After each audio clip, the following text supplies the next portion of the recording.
Hi everyone, it's me, Spring, the fiber enthusiast, and welcome to the channel. Today's tutorial is going to be a knitting stitch tutorial, and the stitch we are doing today is called the Alternating Mock English Rib. So as you see here, we have alternating ribs. Okay, so for the tutorial I am using, it's just a cotton. It's a worsted weight cotton and a couple of DPNs to match the cotton. You'll need 2 stitch markers if you plan to add the edge stitches, which for the swatch, I recommend doing it so that way you can see the full effect of that pattern and its repeats. Now, your multiples are 4 plus 1 plus an edge stitch on each side. So 4 plus 3 is what I would do.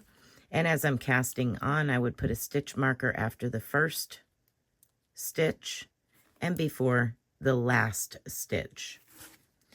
So it is a total of 12 rows of repeats. Now within that, rows 1, 3, and 5 are the same. Rows 2, 4, and 6 are the same. Rows 7, 9, and 11 are the same. And rows 8, 10, and 12 are the same. So basically, you're repeating these 4 sequences to create a total of 12 rows. So we're going to go ahead and get started. I'm going to show you rows 1 and 2.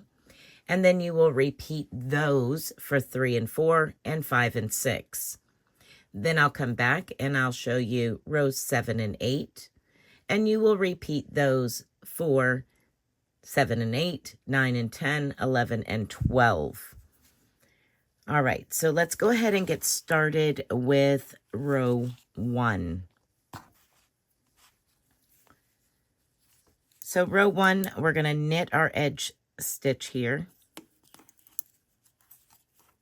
Slip our stitch marker, and we're going to knit the first 2 stitches after the stitch marker, 1 and 2.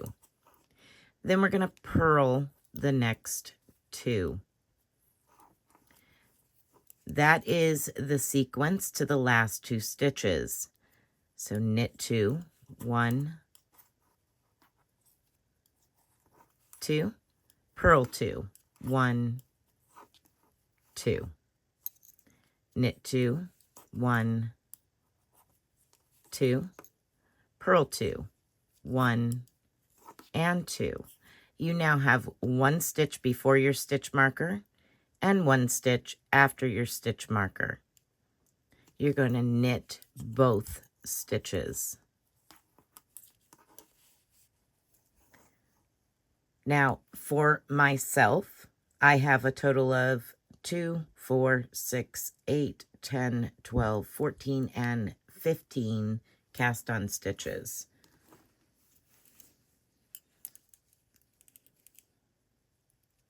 Now for row 2. Row 2 begins with a knit 1, slip your stitch marker, purl 1. Now we're going to begin our sequence. Purl 1, knit 2, 1 and 2, purl 1, repeat that sequence, purl 1, knit 1, 2, purl 1. Repeat the sequence again, purl 1, knit 2, 1 and 2, and purl 1. Slip your stitch marker and knit your last stitch. You're going to repeat rows 1 and 2 more times.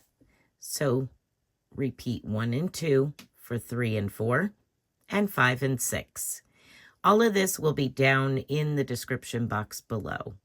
I'm going to go ahead and repeat those now, and I'll meet back up with you for row 7. All right, for row 7, 9, and 11, you knit your first stitch, that edge stitch, slip your stitch marker, and now we begin our sequence.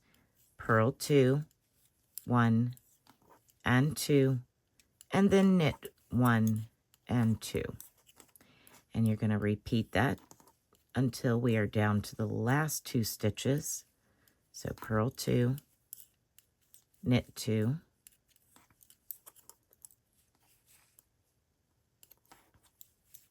purl 2, knit 2. We have 2 stitches left. We're going to purl 1, slip your stitch marker, and knit that last stitch.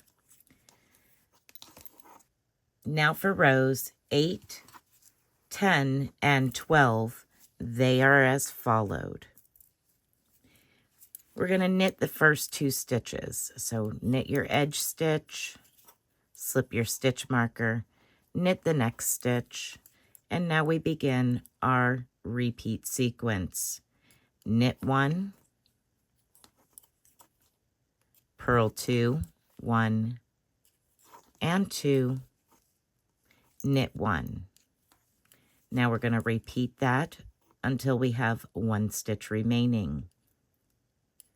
Knit 1, purl 2, 1, 2, and knit 1. Knit 1, purl 2, 1, 2, and knit 1. Slip your stitch marker, and the last stitch is a knit. Now you're going to repeat that 2 more times, rows 7 and 8 for 9 and 10, 11 and 12. And that gives you that alternating sequence. I'm going to continue working this off camera for my last 2 repeats. Again, the information will be down in the description box below. I hope that you have enjoyed this tutorial. I hope you find a use for this stitch. Be blessed, be a blessing, and until next time, bye for now.